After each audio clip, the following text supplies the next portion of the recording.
ఈ ముచ్చటెరకనా హైదరాబాద్ నుంచి అమెరికాకి పోరడు బైక్ మీద పోయినాడంట.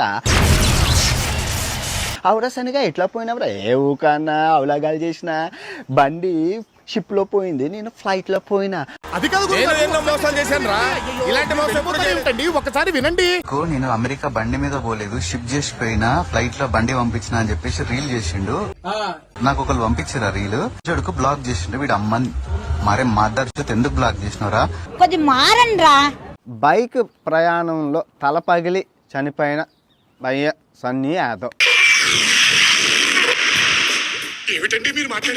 గడిచిన 4 సంవత్సరాలుగా మనోడు పిచ్చి పిచ్చి బెట్టింగ్ యాప్లు, పిచ్చి పిచ్చి ట్రేడింగ్ యాప్లు, లోన్ యాప్లు, అంటే అది గవర్నమెంట్ ఆఫ్ ఇండియా బ్యాన్ చేసిన ప్రతి యాప్ని ప్రమోట్ చేయడమే కాకుండా అవి లింక్ నొక్కితే 500 రూపాయలు రిటర్న్ గిఫ్ట్ ఇచ్చి మరీ చేశారండి. ఎన్నో మంది ప్రాణాలు పోయాయి కదా. మరి వాళ్ళందరూ ఫ్యామిలీలు ఎలా ఫీల్ అవుతారండి? వీడిని ఎవరు చేయమన్నారండి? దేనికోసం చేస్తున్నారు చెప్పండి. మీరు నవ్వుడు కాదండి, చాలా సీరియస్ మ్యాటర్. సమాజంలో దొంగని దొంగ అంటే మీకెందుకు కాలుతుంది? ఈ అబ్బాయి చేసిన 100 తప్పులు చెప్తాను, జాగ్రత్తగా వినండి.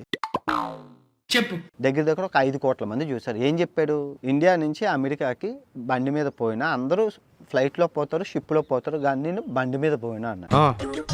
ఓకే, ఎప్పుడు వెళ్ళారా అని చూశాను వీడియో. ఆ రోజు వీడియో చూస్తే ఫ్లైట్ లోనే ఉంది. వీడు కూడా ఫ్లైట్ లోనే వెళ్ళాడు, బండి షిప్ లో వెళ్ళింది. అది చెప్పాను, తప్పేముంది అందులో తప్పే ఉంది. ఏసియాలో 3 దేశాలు తిరిగావు, సౌత్ అమెరికాలో 3 దేశాలు తిరిగావు, ఆస్ట్రేలియా తిరిగావు. ఇవన్నీ కలిపి అమెరికాకి దీనికి సంబంధం పెడతావేంటి? పిచ్చా ఏంటి?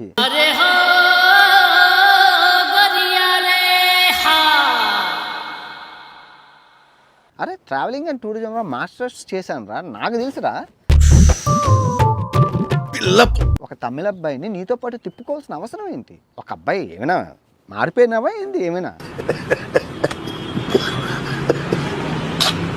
స్ట్రాంగ్ వార్నింగ్ అంటుకుంటావో ఏమనుకుంటావో తెలియదు. తప్పు నీ దగ్గర ఉండేటప్పుడు అన్నీ మూసుకొని, నవరంధ్రాలు మూసుకొని నీ పని చేసుకోవాలా.